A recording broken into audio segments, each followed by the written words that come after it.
Hello everyone, this is Dheeraj Suri and I welcome you all in Dheeraj Suri classes. So now from today I'm starting a new topic and the topic is budget constraint. I will teach you this chapter from the book Helverian, chapter number 2, Microeconomics by Helverian, chapter number 2. Now as I discussed in the introductory class that first of all we have to study budget constraint, then preferences, then utility functions, उसके according हम चलेंगे. लेकिन आज की जो first class है, आज मैं स्टार्ट करने जा रहा हूं आपके साथ budget constraint. What is budget constraint, what does it mean, और उसके से रिलेटेड बहुत सारी चीजें जो हमको यहाँ पे स्टडी करनी. बड़ा टॉपिक है, एक थोड़ा सा बड़ा टॉपिक है, और this lecture is primarily for BA economics honour semester 3. और उनके एग्जाम में इसमें से एक क्वेश्चन जनरली आता ही है, ठीक है. और भी बहुत जगहों पे जहाँ कंज्यूमर थ्योरी है वो बच्चे ये लेक्चर पढ़ सकते हैं. उन सबके कोर्स के अंदर जहाँ भी बजट कंस्ट्रेंट पढ़ना है, जहाँ कंज्यूमर थ्योरी पढ़नी है, वहाँ लेक्चर पढ़ा ही जाएगा, ठीक है. और जैसा मैंने डिस्कस किया था आपके साथ कि हम लोग आपको कॉन्सेप्ट के वीडियो क्लासेस अलग से प्रोवाइड करेंगे और न्यूमेरिकल प्रॉब्लम्स और थ्योरेटिकल क्वेश्चंस के अलग से प्रोवाइड करेंगे और रीडिंग के बैक क्वेश्चंस के अलग से प्रोवाइड करेंगे. तो आज की जो मेरी ये क्लास है, मैं आपके साथ सिर्फ और सिर्फ कॉन्सेप्ट डिस्कस करने जा रहा हूं. मैं आज की इस क्लास में कोई न्यूमेरिकल या कोई थ्योरी क्वेश्चन या किस तरह के क्वेश्चन आंसर को डिस्कस नहीं करूंगा. उसके हम अलग से वीडियोस प्रोवाइड करेंगे. जैसे मैंने आपको बताया था, कुछ बच्चे सिर्फ कंसेप्ट सीखना चाहते हैं, कुछ कंसेप्ट के साथ वीडियोस भी पढ़ना चाहते, क्वेश्चंस भी करना चाहते हैं, कुछ बच्चे रीडिंग्स के बैक क्वेश्चंस भी हमारे साथ करना चाहते हैं. तो सब आपको अलग कैटेगरी में मिलेंगे. एक ही कोर्स में सब कुछ होंगे, लेकिन आप अपनी चॉइस है, जो चाहे वो वीडियो देख सकते हैं, जो चाहे उसको स्किप कर सकते हैं, ठीक है. तो चलिए स्टार्ट करते हैं. सबसे पहला जो हमारा काम है यहाँ पे स्टडी करना, और वो है the first thing is consumption bundle. Consumption bundle. देखिए, in real life we consume, लिखना नहीं है, अभी समझा रहा हूं सिर्फ. In real life we consume a lot of things. बहुत सारे गुड्स हम कंज्यूम करते हैं. हमारे पास AC है, हमारे पास कूलर है, हमारे पास फैन है, हमारे पास लाइट है, सोफा है, और बहुत कुछ, पेन है, पेंसिल है, मोबाइल फोन है, लैपटॉप है, कंप्यूटर है, ना जाने क्या क्या हम गुड्स कंज्यूम करते हैं. लेकिन अब क्योंकि हम यहाँ पर थ्योरी पढ़ रहे हैं, तो थ्योरी में हम लोग चीजों को समराइज कर लेते हैं. तो हम यहाँ अज्यूम करते हैं हमारे पास 2 ही गुड्स हैं. रियल लाइफ में बहुत सारे गुड्स हैं, बस यहां से हम एक इन्फ्रेंस लेते हैं, उसको हम फिर जनरलाइज करके अप्लाई कर लेते हैं, ठीक है. तो कंजम्पशन बंडल एक रिप्रेजेंटेशन है जहां पे हम 2 गुड्स की क्वांटिटीज को रिप्रेजेंट करते हैं. हम लिखते हैं X, Y. So XY represents a consumption bundle. ये जो मैंने लिखा है X, Y, XY, आप चाहे लिख सकते हैं आप. XY represents a consumption bundle where X represents quantity of good 1 and Y represents quantity of good 2. तो यहां पर X रिप्रेजेंट करता है क्वांटिटी ऑफ गुड 1 और Y रिप्रेजेंट करता है क्वांटिटी ऑफ गुड 2, ठीक है. कोई बहुत मुश्किल बात तो नहीं है. X क्या रिप्रेजेंट कर रहा है? X रिप्रेजेंट कर रहा है क्वांटिटी ऑफ गुड 1, और Y क्या रिप्रेजेंट कर रहा है? Y रिप्रेजेंट कर रहा है क्वांटिटी ऑफ गुड 2. और ये जो रिप्रेजेंटेशन है, this representation is called consumption bundle. अब मैंने आपको पहले ही बताया कि हम लोग मानते हैं कि हम 2 गुड्स यहाँ पे कंज्यूम कर रहे हैं. रियल लाइफ में तो रियल लाइफ से बड़ी कॉम्प्लिकेटेड होती है, वहां तो बहुत सारी चीजें. हम चीजों को अब थोड़ा सिंप्लीफाई करके चलते हैं यहाँ पे. अब ये जो गुड्स हैं, मार्केट में अगर ट्रेड होते हैं, इनके प्राइसेस भी होंगे.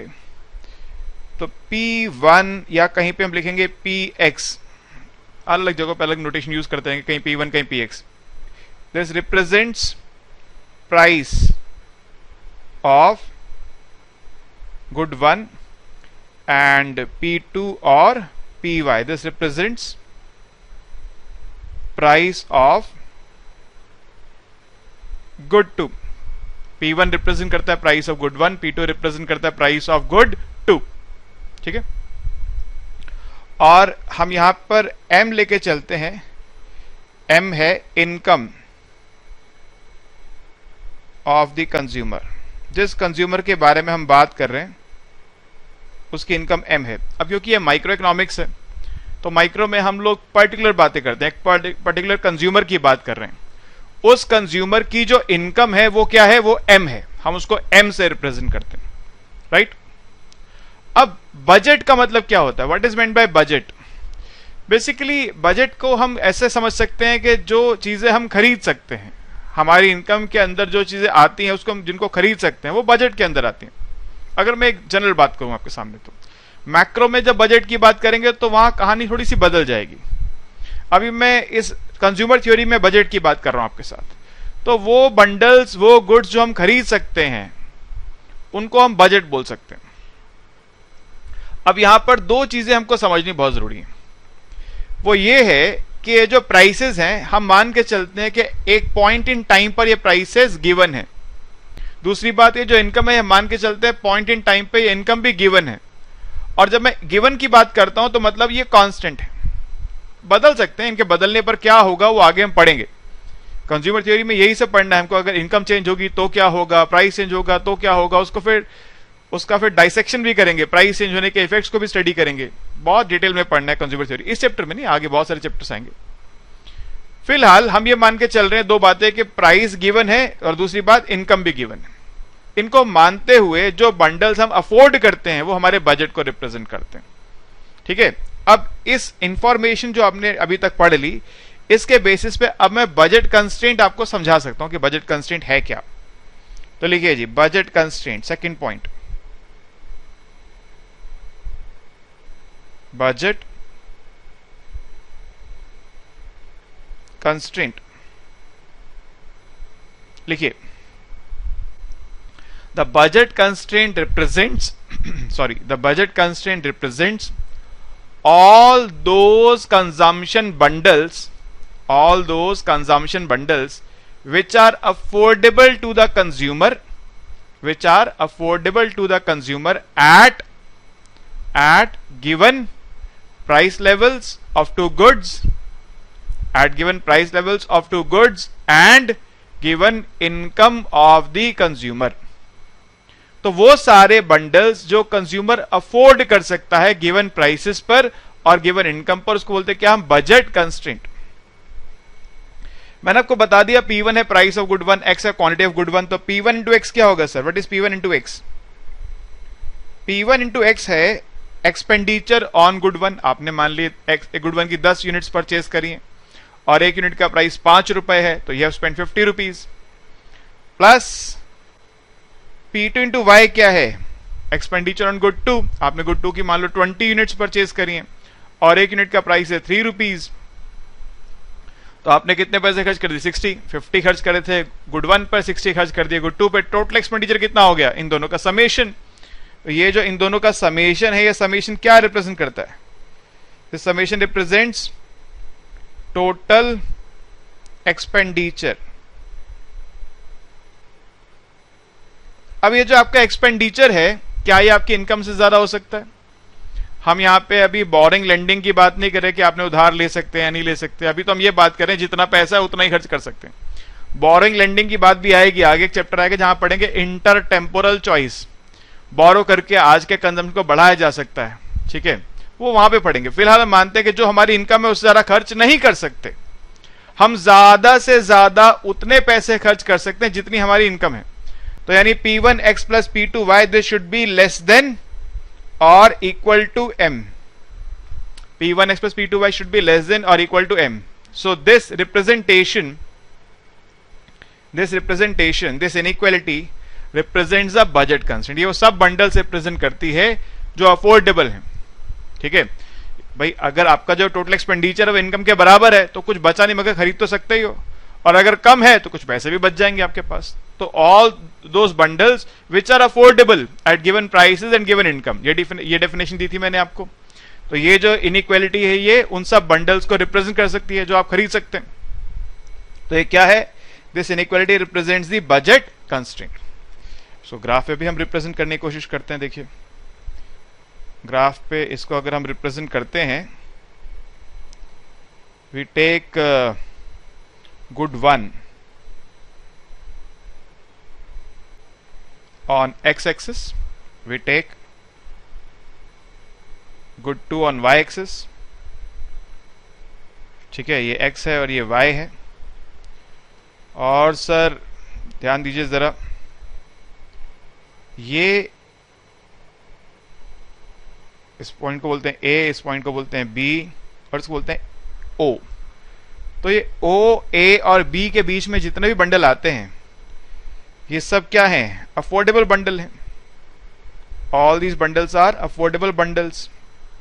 ये इनइक्वालिटी को अगर आप ग्राफ में रिप्रेजेंट करेंगे तो अभी और इसको मैं और डिटेल में समझाऊंगा कैसे लाइन आई, ये डाउनवर्ड स्लोपिंग की क्यों है, और ये A पॉइंट का मतलब क्या है, B का मतलब क्या है, ये सब बातें मैं अभी करूंगा, थोड़ी देर में करूंगा. फिलहाल हम मान लेते हैं कि आप जानते हैं कि ये डाउनवर्ड स्लोपिंग लाइन है, और क्योंकि लेस देन m है, हम x और y डालते हैं 0 0, तो हमने शेड करना है क्या? लोअर साइड पे. और x y दोनों नेगेटिव नहीं हो सकते हैं क्योंकि आप किसी गुड का नेगेटिव कंजम्पशन नहीं कर सकते, इसलिए हमने फर्स्ट क्वाड्रेंट में ही शेड किया.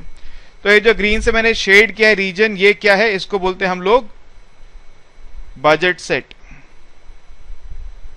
तो बजट कंस्ट्रेंट को जब हम ग्राफ पे रिप्रेजेंट करते हैं उसको क्या बोलते हैं? Budget set. ठीक है, तो the budget constraint is being represented as budget constraint, sorry उल्टा बोल दिया, the budget constraint is being represented as budget set on the graph. Budget constraint is being represented as budget set on the graph. Graph पे उसको हम represent करते हैं, बोलते हैं क्या? Budget set. अब मैं अभी ये बात मान के चल रहा हूं कि आप जानते थे कि ये बजट, ये जो इनइक्वालिटी की बॉर्डर लाइन है P1x plus P2y is equal to m border line होगी, वो डाउनवर्ड स्लोपिंग है. अगर आप नहीं जानते हैं तो फिलहाल इसको क्वेश्चन मार्क करके लिख लीजिए. मैं अभी आज ही बताऊंगा आपको, थोड़ी देर में बताने वाला हूं कि वो डाउनवर्ड स्लोपिंग क्यों है और उसका इकोनॉमिक मीनिंग क्या है, वो सब बातें करेंगे अभी हम लोग. अब एक बात और लिखनी है मेरे को, और वो ये है कि ये जो मेरा बजट सेट है, इस बजट सेट को बाउंड कौन करता है? ये बाउंडेड रीजन है. एक्स एक्सिस बाउंड करता है इसको वाई एक्सिस बाउंड करता है, और ये जो लाइन ए बी है इसको बोलते हैं बजट लाइन. ये जो ए बी लाइन है इसको बोलते हैं क्या हम? A B is known as budget line. So this budget set, the budget set is bounded by x axis, y axis and budget line AB. X axis, y axis and budget line AB. अब अगर हम AB के नीचे हैं, अगर हमारा bundle AB के नीचे है, जैसे एक हम पॉइंट मार्क कर लेते हैं P. If the consumption bundle is below AC, below AB, तो उस केस में क्या होगा? आपका जो टोटल एक्सपेंडिचर होगा वो आपकी इनकम से कम होगा. लेकिन अगर आपका बंडल ए बी के ऊपर लाई करता है, जैसे कि Q, तो आपका टोटल एक्सपेंडिचर और इनकम दोनों क्या होंगे? इक्वल होंगे. लेकिन अगर बंडल जिसकी हम बात कर रहे हैं वो बजट लाइन के ऊपर लाई करता है, यानी जैसे कि R, तो ये नॉन अफोर्डेबल बंडल है, इसको हम नहीं खरीद सकते गिवन प्राइसेस और गिवन इनकम पर. ठीक है, आगे लिखिए एक बात और. If the consumption bundle lie below the budget line such as P, if the consumption bundle lie below the budget line such as P, then the consumption expenditure would be less than income. तो at P क्या होगा? at P होगा consumption expenditure less than income. दूसरी बात, if the consumption bundle lie on the budget line, if the consumption bundle lie on the budget line such as Q, then consumption expenditure would be equal to income. तो जैसे Q है वहां पर क्या होगा? consumption expenditure would be equal to income. Whereas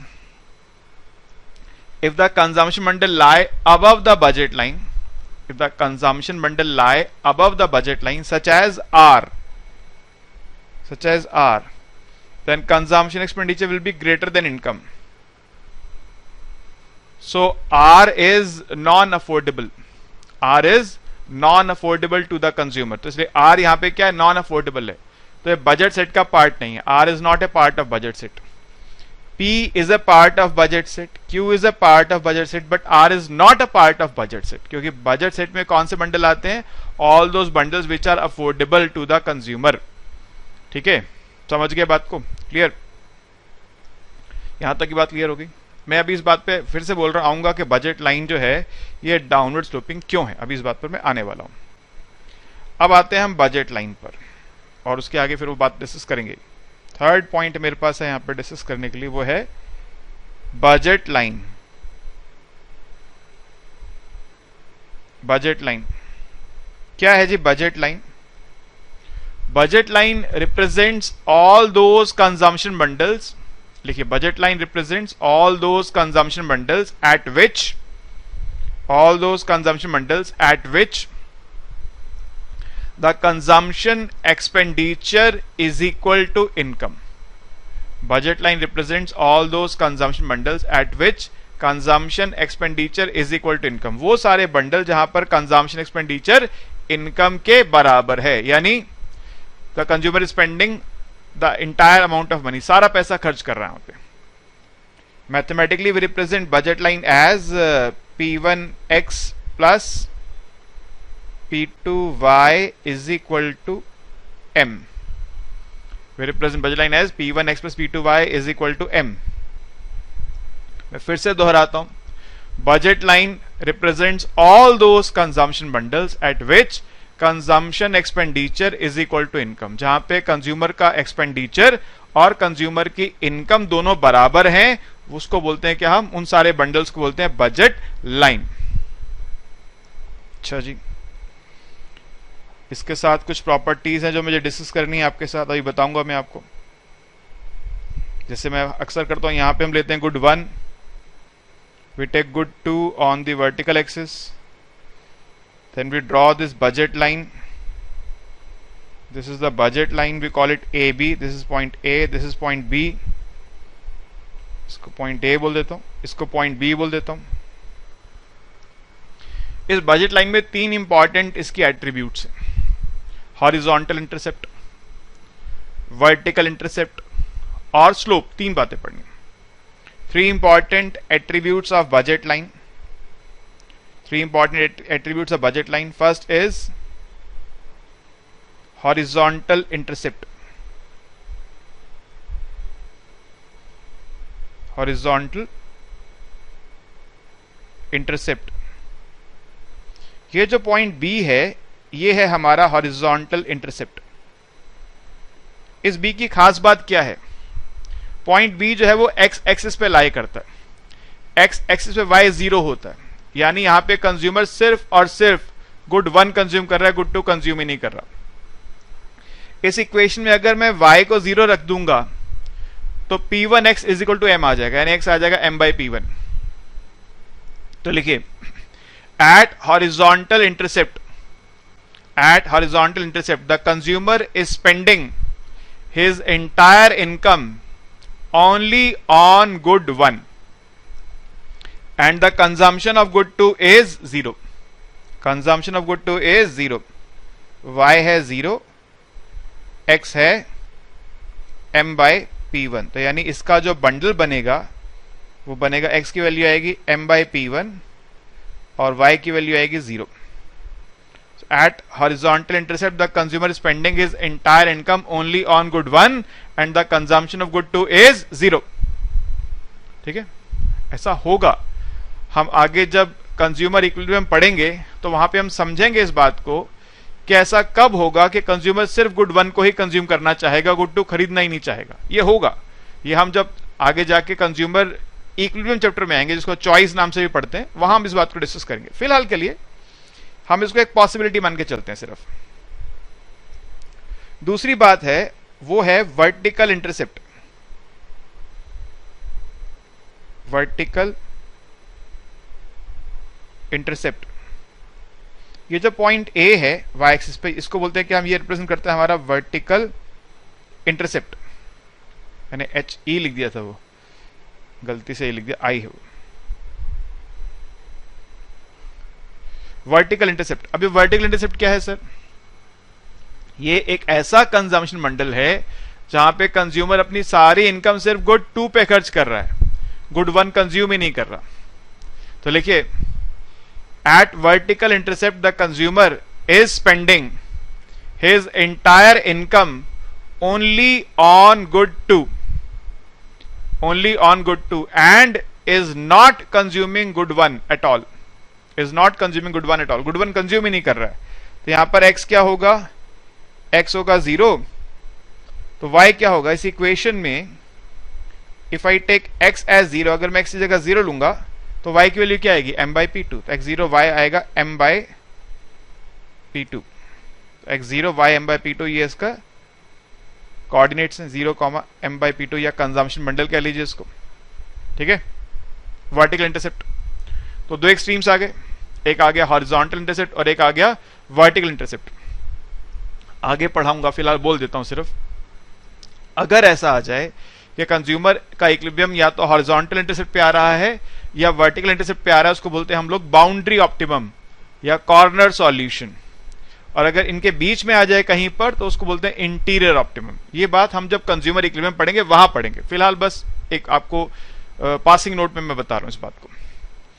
तीसरी जो बात मुझे आपके साथ डिस्कस करनी है और वो है slope of the budget line, slope of budget line. देखिए सर, एक बात समझिए, बजट लाइन की इक्वेशन है P1x plus P2y is equal to m। मुझे दो बातें आपके साथ डिस्कस करनी है। पहली बात, स्लोप ऑफ बजट लाइन है क्या, what is slope of budget line, mathematically क्या है, और दूसरी बात उसका इकोनॉमिक सिग्निफिकेंस क्या है। दो बातें आपके साथ डिस्कस करनी है और यहीं पे डिस्कस हो जाएगा। तो मैं बोल रहा था कि ये बजट लाइन डाउनवर्ड स्लोपिंग क्यों बनी है, उसका लॉजिक क्या, उसका रीजन क्या, यहां पे अभी डिस्कस कर दूंगा आपके साथ। बजट लाइन को कंप्यूट करने के बहुत सारे मेथड्स हैं सर, बहुत सारे रास्ते हैं, मैं एक एक करके आपके साथ डिस्कस करता हूं। आप जानते हैं for the equation ax plus by is equal to c, slope क्या होता है, minus coefficient of x divide by coefficient of y, negative coefficient of x divide by coefficient of y, ये क्या होता है, स्लोप ऑफ इक्वेशन, पढ़ा है आपने स्कूल में। तो अगर इस फॉर्मूला को मैं देखूं तो कोफिशिएंट ऑफ x क्या है, कोफिशिएंट ऑफ x है P1, कोफिशिएंट ऑफ y है P2, तो स्लोप ऑफ बजट लाइन क्या होगा, माइनस P1 बाय P2। अब ये माइनस क्यों आया, इसको मैं ये लिख कर आऊंगा आपके सामने कि माइनस क्यों आया, अभी तो बस ये फॉर्मूला यूज कर रहा हूं। सो स्लोप ऑफ बजट लाइन क्या है, slope of budget line minus coefficient of x यानी P1 upon coefficient of y यानी P2। ये पहला रास्ता है सर, ठीक है। एक और रास्ता आपने पढ़ा है, for the equation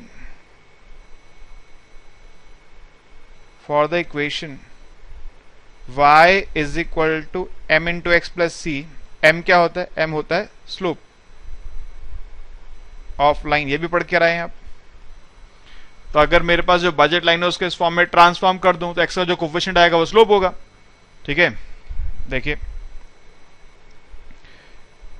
we have P1x plus P2y is equal to m, यानी y is minus P1 by P2x plus m by P2। तो यहां पर x का कोफिशिएंट क्या है, माइनस P1 बाय P2, तो ये क्या है, slope of budget line. Therefore slope of budget line is minus P1 by P2। बहुत देखिए, बहुत सारे रास्ते हैं, मैं कुछ कुछ आपको बताता जा रहा हूं, आपको अल्टीमेटली इनमें से कोई एक ध्यान रखना है, ठीक है। और एक बात की तो मैं आपको एश्योरेंस देता हूं, ये स्लोप हम इतनी बार निकालेंगे अपनी इस जर्नी में कि आपको पलट के यहां लौट के नहीं आना पड़ेगा वापस कभी भी कि स्लोप कैसे निकलता है। इतनी बार निकलेगा स्लोप तो इस माइक्रो की जर्नी में कि आपको वापस कभी नहीं आना पड़ेगा, तो आपके दिमाग में रच बस जाएगा, याद हो जाएगा आपको अच्छी तरह से। कोई चाहे ना चाहिए तो उसको अच्छे से याद हो जाने वाला है कि स्लोप कैसे निकालते हैं या स्लोप क्या होता है। हम कैलकुलस भी यूज कर सकते हैं। देखिए बजट लाइन है P1x plus P2y is equal to m। तो अगर मैं इसको कर दूं differentiate with respect to x, differentiating with respect to x, तो क्या होगा, P1 as it is x का 1 plus P2 as it is y का dy बाई dx m हमारा कांस्टेंट है, गिवन हमने बोला था p1 p2 और m गिवन होते हैं, कांस्टेंट का डेरिवेटिव होता है 0, तो यानी p2 dy बाई dx हो गया p1 माइनस p1, तो यानी dy by dx minus p1 by p2, और ये dy बाई dx क्या रिप्रेजेंट करता है? ये रिप्रेजेंट करता है slope. So therefore slope of budget line is minus p1 by p2। Budget line का स्लोप हो गया माइनस p1 बाई p2।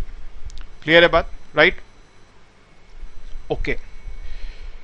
तो अब जो है बहुत सारे रास्ते हो गए, एक और कीजिए, एक और जिसको जो समझ में आए सर, जो याद रहे, अगर वो थ्योरी में पूछ ले तो फिर आप इनमें से जो रास्ता करना चाहें कर सकते हैं। हमारे पास बजट लाइन क्या है, फिर से देखिए, बजट लाइन है p1x plus p2y is equal to m। अगर आप x में चेंज करते हैं, आप अगर बजट लाइन पर हैं, देखिए कहाँ की बजट लाइन, ये रही। अगर आप बजट लाइन पर हैं, सपोज पॉइंट P पे थे आप, P से आप Q पे चले गए, तो आप देखिए x की क्वांटिटी में चेंज आ गया। कितना चेंज आया x में? Delta x।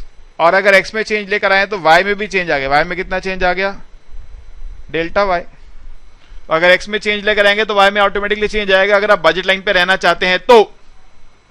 If there is a change in the quantity of x, then there is certainly a change in the quantity of y, provided we are on the budget line. तो देखिए यहां पे हम क्या कहते हैं, let quantity of good one changes by delta x and quantity of good 2 changes by delta y. So new budget line becomes, या new quantity of good 1 becomes, पहले कह लीजिए new quantity of good 1 becomes क्या बन जाएगी? x plus delta x, and new quantity of good 2 becomes y plus delta y. और अब new budget line क्या होगी? P1 into x plus delta x plus P2 into y plus delta y is equal to m, क्योंकि income से ज्यादा कम तो खर्च करना नहीं है, बजट लाइन पर ही रहना है हमको। अब ये हमारे पास इक्वेशन 1 थी, ये इक्वेशन 2 है, और ये अब हम अगर 1 को 2 में से सब्ट्रैक्ट कर दें तो क्या आएगा? Subtracting equation 1, subtracting equation 1 from equation 2, तो p1x और p2y कैंसिल हो जाएंगे, रह जाएगा p1 into delta x plus p2 into delta y, और ये m माइनस m हो जाएगा 0। तो यानी इसको अगर आप रीअरेंज करते हैं तो del y by del x is minus p2 by minus p1 by p2, minus p1 by p2, फिर से वही आ गया। तो स्लोप ऑफ बजट लाइन क्या है? Minus p1 by p2।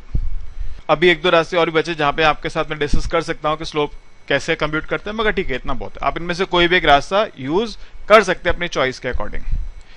अब मैं इस बात पे आता हूं कि ये नेगेटिव साइन का क्या मतलब है। नेगेटिव साइन का मतलब ये है कि जब कभी भी आप गिवन बजट में एक क्वांटिटी को इंक्रीज करेंगे तो दूसरी जरूर डिक्रीज होगी। दोनों में ट्रेड ऑफ है, दोनों एक साथ नहीं बढ़ सकते, क्योंकि आप सारा पैसा पहले भी खर्च करते हैं, सारा पैसा अब भी खर्च कर रहे हैं। तो अगर आप एक गुड के कंजम्पशन को इंक्रीज करेंगे तो दूसरे गुड का कंजम्पशन जरूर डिक्रीज करेगा। इसको बोलते हैं क्या हम? Trade off. ठीक है, so negative sign, meaning of negative sign, meaning of negative sign in slope of budget line। Budget line के स्लोप में नेगेटिव का मतलब क्या है? लिखिए, the negative sign in the slope of budget line imply that if we increase the consumption of one good, then the consumption of other good will definitely fall.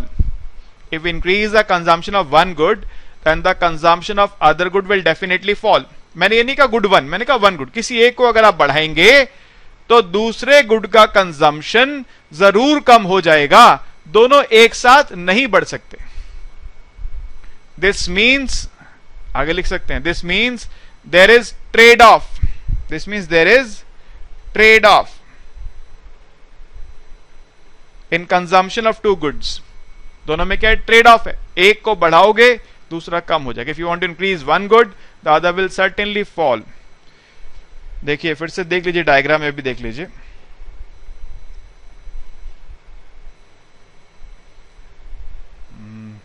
यहां पे x है, यहां पे y है, और सपोज ये budget line है मेरे पास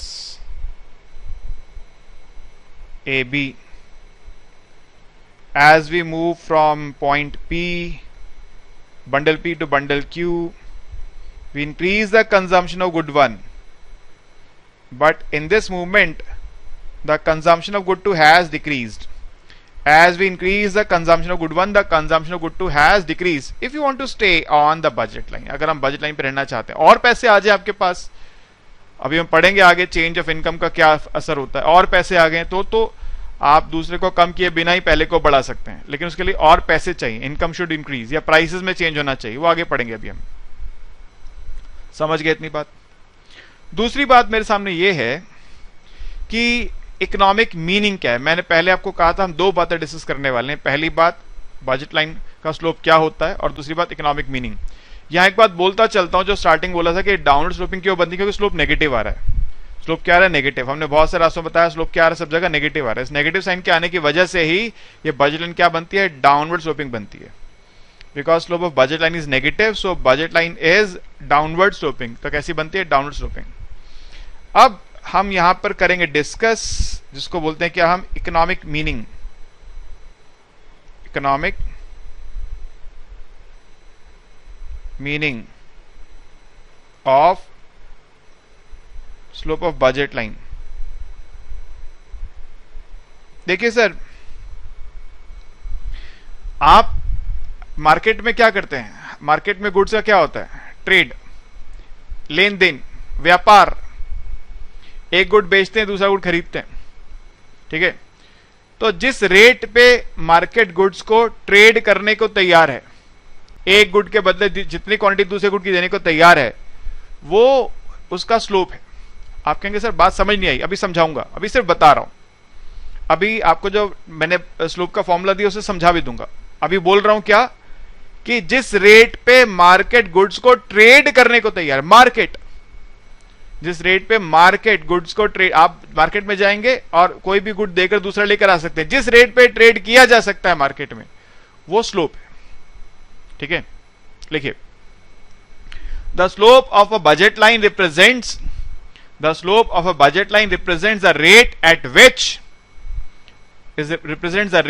which the goods can be traded in the market. The goods can be traded in the market. ठीक है. आपने अभी अभी पढ़ा कि स्लोप है change in y upon change in x and it is equal to minus p1 by p2. यानी change in y क्या है? चेंज इन y है minus p1 by p2 into change in x. अगर मैं change in x को 1 मानता हूं तो चेंज इन y कितना होगा? Minus p1 by p2. Let change in x is 1, इसका मतलब change in y is minus p1 by p2. तो यानी अगर आप एक यूनिट गुड 1 की बढ़ाना चाहते हैं तो गुड 2 की आपको कितनी यूनिट घटानी पड़ेंगी? p1 बाय p2 यूनिट्स घटानी पड़ेंगी. माइनस साइन है मतलब डिक्रीज करनी पड़ेगी. तो ये वो रेट है जिस रेट पे आप गुड्स को ट्रेड कर सकते हैं. If you need one additional unit of good 1, then you have to sacrifice or you have to give up p1 by p2 units of good 2. अगर आप गुड 1 की एक एडिशनल यूनिट लेना चाहते हैं, गुड 1 की एक यूनिट बढ़ाना चाहते हैं, तो गुड 2 कितना छोड़ना पड़ेगा आपको? कितना सेक्रीफाइस करना पड़ेगा? p1 by p2. ये बात मैंने बोली आपको। It is the rate at which the goods can be traded in the market. आप बाजार में गए गुड टू लेकर, कितनी यूनिट्स लेकर गए? P1 by P2 units good to की लेकर गए। आप बाजार में P1 by P2 यूनिट्स लेकर गए, ये मार्केट में लेकर गए, मार्केट में दे आए और बदले में गुड 1 की 1 यूनिट ले आए। माइनस है मतलब कि आपने ये यूनिट्स मार्केट में जाके दे दी और डेल एक्स जो है वो 1 लिया, मतलब 1 यूनिट गुड 1 की लेकर आ गए। तो ये वो रेट है जहां पे मार्केट में गुड्स को ट्रेड किया जा सकता है। ठीक है, इसको एक और तरह से समझ सकते हैं, इकोनॉमिक सिग्निफिकेंस एक और तरह से समझ सकते हैं। एक होता है अपॉर्चुनिटी कॉस्ट। क्या होता है अपॉर्चुनिटी कॉस्ट? किसी गुड को अगर आप सेक्रीफाइस करें तो बदले में जो आप छोड़ रहे हैं वो क्या है? उसकी अपॉर्चुनिटी कॉस्ट। तो अगर एक्स की आप 1 यूनिट कंज्यूम कर रहे हैं ज्यादा, तो कितना वाई सेक्रीफाइस कर रहे हैं? P1 by P2 units of y sacrifice कर रहे हैं। और ये क्या है? Slope of budget line. तो ये क्या रिप्रेजेंट करेगा? गुड एक्स की अपॉर्चुनिटी कॉस्ट। अगर आप गुड एक्स की 1 एडिशनल यूनिट कंज्यूम करना चाहते हैं तो जितना गुड वाई आपको सेक्रीफाइस करना पड़ रहा है वो गुड 1 की क्या है? अपॉर्चुनिटी कॉस्ट है। लिख लीजिए, the slope of budget line also represents the opportunity cost of good 1। Opportunity cost of good 1 slope क्या रिप्रेजेंट करता है? Opportunity cost of good 1 represent करता है। ठीक है, क्लियर है बात? अच्छा जी, ये हो गया जी एक बात। तो slope represents opportunity cost of good 1। दूसरी बात, अच्छा ये तो मैं समझा चुका आपको। दूसरा तो मतलब मैंने आपको समझा दिया कि जिस रेट पे मार्केट ट्रेड करता है, बोल चुका हूं मैं आपको ऑलरेडी। तो अब मैं आपको ये बता चुका कि स्लोप होता क्या है, मैं आपको डिस्कस कर चुका आपके साथ कि स्लोप नेगेटिव क्यों आ रहा है और नेगेटिव आने का इकोनॉमिक मीनिंग क्या है और स्लोप का ओवरऑल इकोनॉमिक मीनिंग क्या है। होपफुली बात आप समझ गए हैं। किसी को समझ नहीं आई है तो आप डाउट सेशन में आके डिस्कस कर सकते हैं। ठीक है, और अगर आप वीडियो यूट्यूब पे देख रहे हैं ये वाला, तो फिर आप मुझे व्हाट्सएप करके अपनी क्वेरी भेजेंगे, मैं बता दूंगा आपको आपका आंसर। राइट, अब देखिए, अब मुझे ये पढ़ना है इसके बाद कि तब क्या होगा अगर इनकम में चेंज आ जाए और तब क्या होगा अगर प्राइस में चेंज आ जाए, स्लोप में या बजट लाइन में क्या फर्क पड़ेगा। तो टॉपिक डाल लीजिए, इफेक्ट ऑफ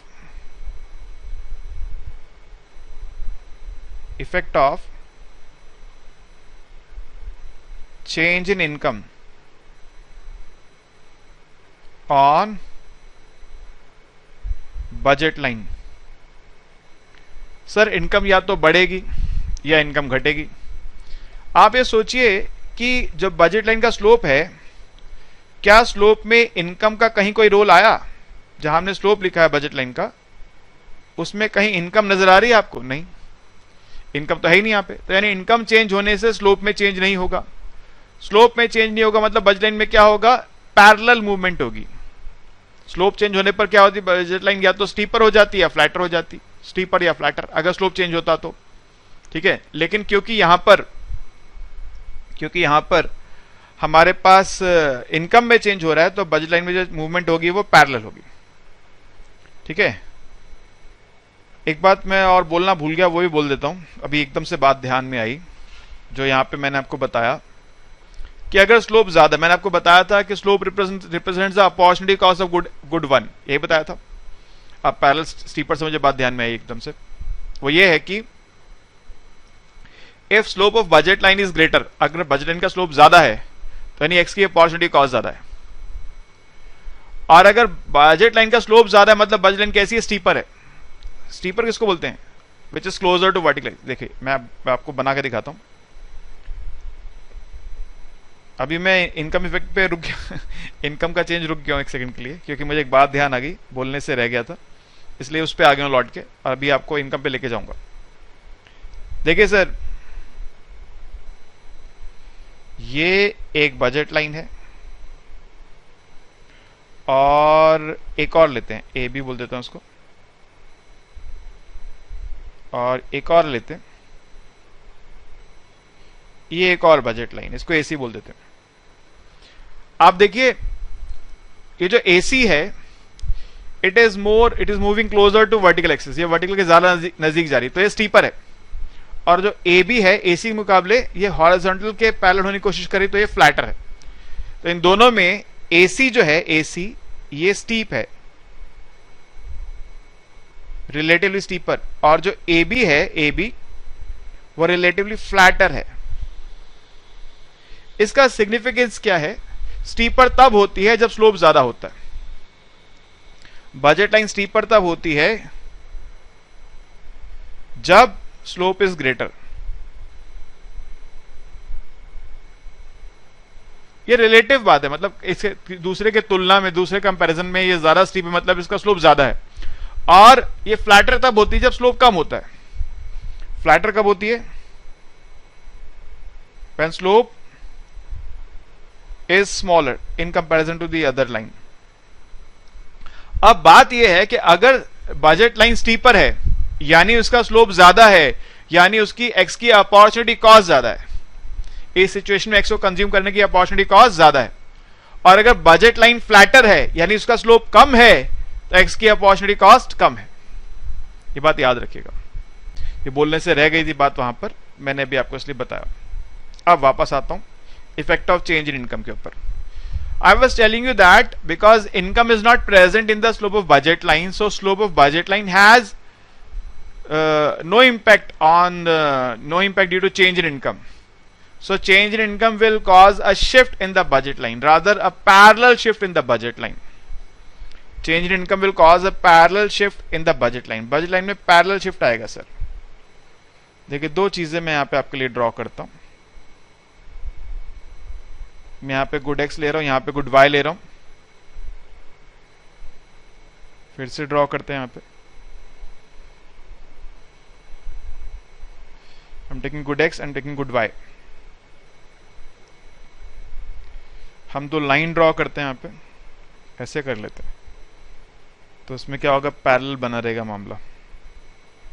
एक ये ड्रॉ करते हैं, ओहो, एक ये ड्रॉ करते हैं और एक यहां ड्रॉ करते हैं।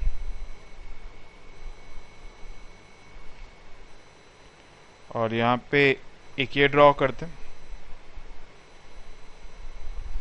और एक यहां ड्रॉ कर लेते हैं। ये रेड वाली हमारी इनिशियल बजट लाइन है, इसको मैं बोल देता हूं ए बी। और ये जो ग्रीन वाली है फाइनल बजट लाइन है, ग्रीन को बोल देता हूं सी डी। ध्यान दीजिएगा, अगर इनकम कम हो गया है, if income has decreased then budget line will shift leftwards. Income कम होने का मतलब क्या है कि अब आप कम अफोर्ड कर पाएंगे। कुछ गुड्स जो पहले अफोर्ड कर पा रहे थे अब वो अफोर्ड नहीं कर पाएंगे। तो अब ये बजट लाइन क्या हो गई, आपकी इनवर्ड शिफ्ट करेगी, लेफ्टवर्ड शिफ्ट करेगी। बजट सेट श्रिंक कर जाएगा, छोटा हो जाएगा। और कुछ बच्चे अब मैक्रो भी पढ़कर आए हैं, आप मैक्रो पढ़ चुके हैं, रियल इनकम, नॉमिनल इनकम का कंसेप्ट जानते हैं आप लोग। तो मैं यहां पर नॉमिनल इनकम की बात कर रहा हूं, रियल इनकम की बात अभी नहीं कर रहा हूं। I am talking about nominal income कि अगर नॉमिनल इनकम में कमी आ जाए तो क्या होगा, budget line will shift leftward from A B to C D and budget set will shrink, it will reduce from O A B to O A C. Whereas if nominal income increases, अगर nominal income बढ़ जाता है तो budget line will shift rightwards from AB to CD and budget set will expand from OAB to OCD। और जो shift होगा budget line में वो पैरेलल शिफ्ट होगा, क्योंकि बजट इनकम का चेंज होने का स्लोप पे कोई इंपैक्ट नहीं है। ठीक है, अब लिख लीजिए, लिखिए, the change in income will cause a parallel shift in the budget line. The change in income will cause a parallel shift in the budget line because change in income does not affect the slope of budget line। slope पे कोई असर नहीं डाल रहा, इसलिए parallel shift आएगा।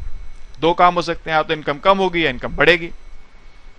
लिखिए next line से, if income of the consumer falls, या ऐसे लिखिए if nominal income of the consumer falls, क्योंकि कल को आप भूल ना जाएं, फिर लेक्चर पे आना पड़ेगा देखने सर ने क्या बोला। तो लिख लीजिए, मैं नॉमिनल इनकम की बात कर रहा हूं, रियल की बात नहीं कर रहा हूं अभी। If nominal income of the consumer falls then the budget line A B will shift leftwards to C D. Budget line A B will shift leftward to C D while remaining parallel to initial budget line। Initial के parallel रहेगी. And with this shift the budget set will shrink. The budget set will shrink from OAB to OCD. पहले OAB था, अब OCD हो जाएगा. अब कम चीजें afford कर पाएंगे. That means now the consumer can afford less bundles. अब कम बंडल्स अफोर्ड कर सकते हैं. आपको एक रेफरेंस दे देता हूं मैं यहां पर. जो पहले बंडल P था, हाँ पेन बंद हो गया, क्या हो गया इसको, हाँ चल पड़ा. ये जो पहले बंडल P था ये हम अफोर्ड कर पा रहे थे, मगर अब इसको हम अफोर्ड नहीं कर पा रहे हैं. ठीक है, ये रेफरेंस के लिए बोला. P पहले अफोर्ड कर सकते थे, अब अफोर्ड नहीं कर सकते हैं. चाहे इसको भी लिख लीजिए. Initially consumer was able to afford bundle P, but now he is not able to afford bundle P after the change in income. Next line में आ जाइए. On the other hand, if income of the consumer rises, if income of the consumer rises, then budget line shifts rightwards from AB to CD, remaining parallel to initial budget line. Initial के parallel रहती है. Due to this shift, the budget set expand कर जाएगा. Budget set expands from OAB to OCD. OAB से बढ़ के हो जाएगा OCD. ठीक है, यानी अब वो ज्यादा बंडल अफोर्ड कर सकता है. ये जो बंडल P है पहले आपके बजट सेट में नहीं था, आप नहीं खरीद पा रहे थे, जो कंज्यूमर नहीं खरीद पा रहा था. अब इनकम बढ़ गई, अब खरीद पा रहा है. ठीक है, तो ये क्या हो गया, ये हो गया effect of change in income. इसके साथ साथ अगर प्राइस में चेंज हो जाए तो क्या होगा, अब उसको देखते हैं. जब मैं इनकम में चेंज को स्टडी कर रहा था, प्राइसेस को कांस्टेंट मान रहा था. अब मैं प्राइस में चेंज को स्टडी करूंगा. तो लिखिए जी, effect of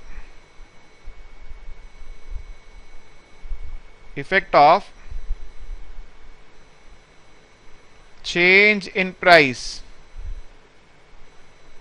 on budget line. Effect of change in price on budget line. Budget line में प्राइस के चेंज होने का क्या असर पड़ेगा. सर देखिए, प्राइस किसी एक गुड का चेंज हो सकता है. ठीक है, प्राइस दोनों गुड का भी चेंज हो सकता है. प्राइस बढ़ भी सकता है, प्राइस कम भी हो सकता है. तो बहुत सारी सिचुएशंस हैं. एक एक करके डील करते हैं. पहले बात करते हैं इफेक्ट ऑफ इंक्रीज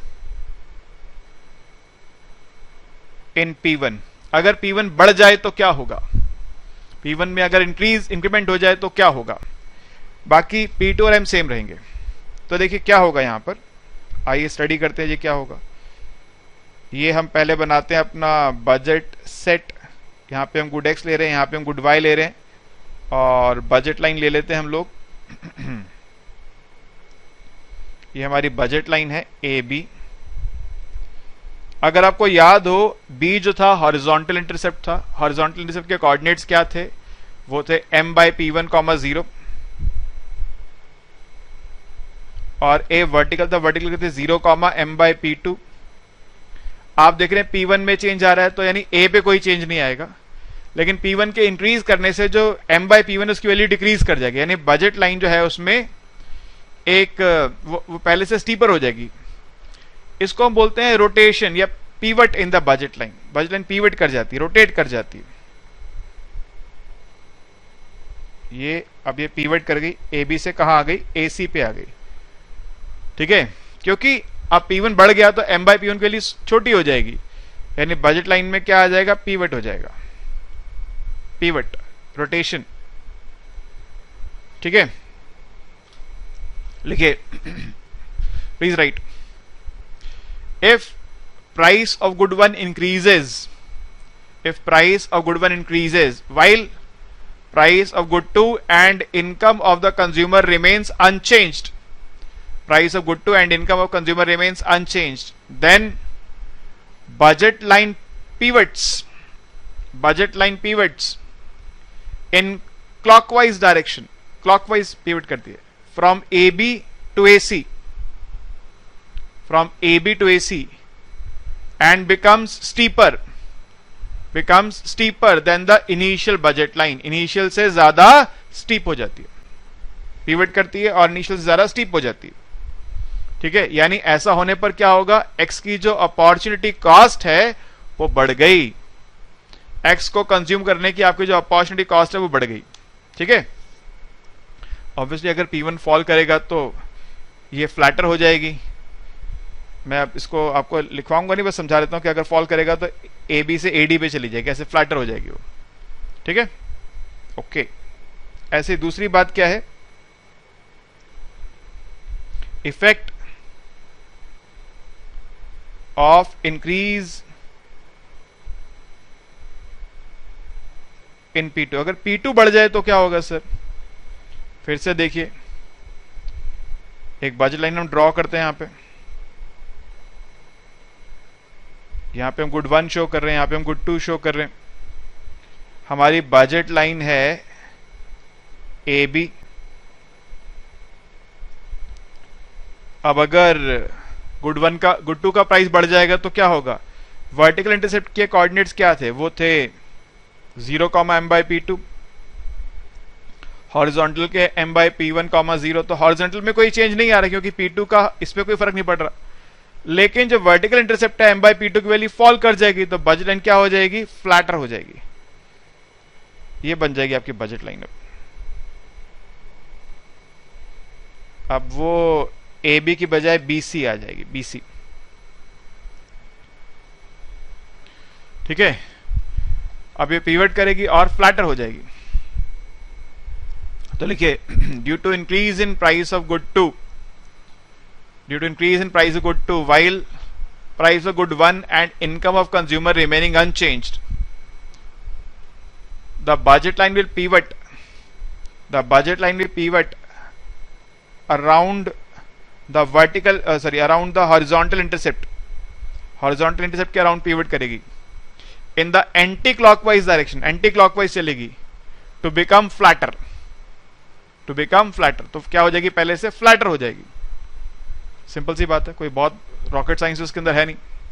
और अगर ये फ्लैटर होगी मतलब अब एक्स की अपॉर्चुनिटी कॉस्ट कम हो गई है, अब एक्स कंज्यूम करने की अपॉर्चुनिटी कॉस्ट घट गई है। अब ये भी हो सकता है कि दोनों प्राइसेस एक साथ चेंज हो जाएं। यहां में एक बात मैंने नहीं बोली कि अगर P2 अगर इंक्रीज की बजाय डिक्रीज कर जाए तो बजट लाइन पहले की बजाय क्या हो जाएगी, स्टीपर हो जाएगी। फिर अगर P2 डिक्रीज कर जाए तो बजट लाइन स्टीपर हो जाएगी, फिर वो BA से BD पे चली जाएगी अगर P2 फॉल कर जाए तो। ठीक है, वो क्योंकि इसका अपोजिट ही है, मुझे लग रहा है आप कर पाएंगे उसको जरूर, इसलिए उसको लिखवा नहीं रहा हूं मैं। तीसरा बात क्या है, थर्ड पॉइंट है इफेक्ट ऑफ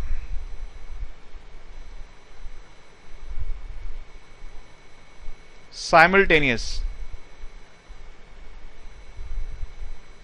increase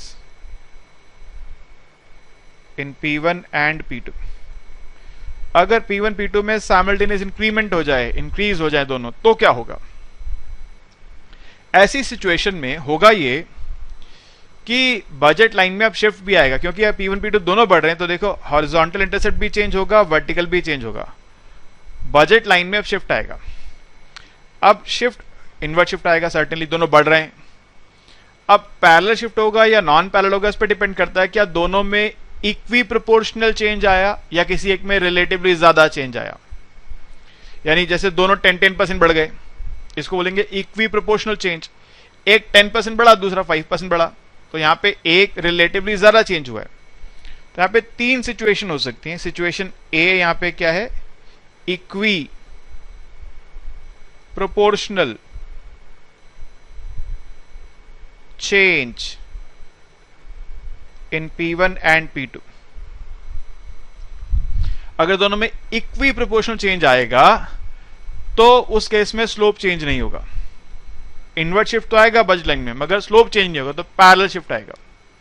मान लीजिए दोनों 10-10% बढ़ गए, तो पहले स्लोप था -P1/P2, अब हो गया क्या, -1.1 P1 by 1.1 P2, यानी -P1/P2।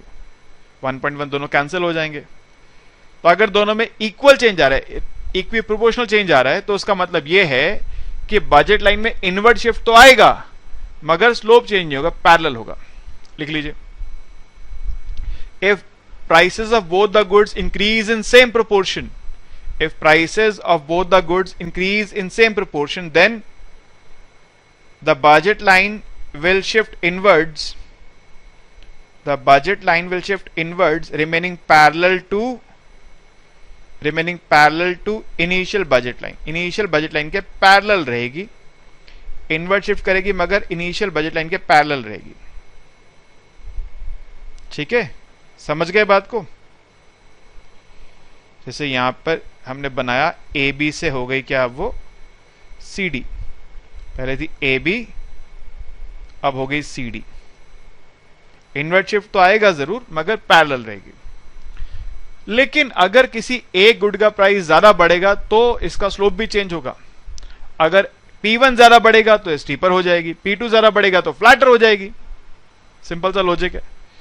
मान लीजिए अगर P1 में 10% चेंज आया, P2 में 5% आया, तो नया स्लोप क्या हो जाएगा, -1.1 P1 बाय 1.005 P2. तो ये स्लोप बड़ा हो जाएगा, एब्सोल्यूट टर्म्स में बड़ा हो जाएगा. किससे? P1 बाय P2 से. एब्सोल्यूट में बड़ा होने की वजह से क्या होगा, बजट लाइन पहले के मुकाबले हो जाएगी फ्लैटर. तो ये केस बी बनेगा आपका.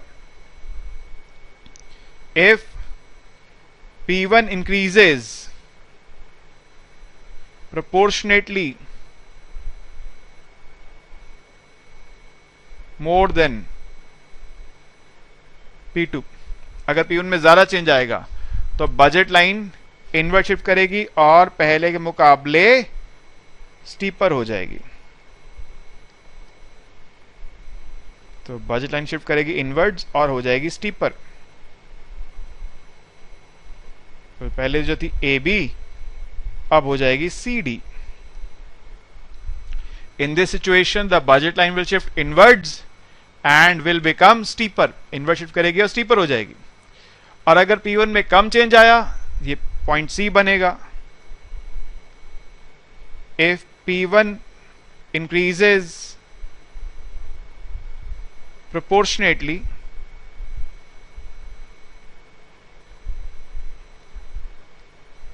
लेस देन P2, अगर P1 में कम चेंज आया तब क्या होगा, उस केस में होगा ये कि बजट लाइन इनवर्ट शिफ्ट तो करेगी मगर फ्लैटर हो जाएगी. ठीक है. इन this situation the budget line will shift inwards and will become flatter. जो पहले ए बी थी अब वो सी डी ऐसे बन जाएगी. It will shift inwards and will become flatter. Simple सी बात है सर. देखिए अगर मान लीजिए P1 में 5% चेंज आया, P2 में 10% आया, तो -1.05 P1 बाय 1.1 P2 इसका एब्सोल्यूट छोटा होगा किससे, -P1 बाय P2 के एब्सोल्यूट से. स्लोप हम जब ये चेक करते हैं कि वो स्टीपर या फ्लैटर है तो वो एब्सोल्यूट टर्म्स में करते हैं. माइनस साइन का मतलब इतना ही है कि वो डाउनवर्ड स्लोपिंग है. अगर आपको चेक करना है कौन स्टीपर कौन फ्लैटर, तो उसको एब्सोल्यूट करके चेक करना पड़ता है.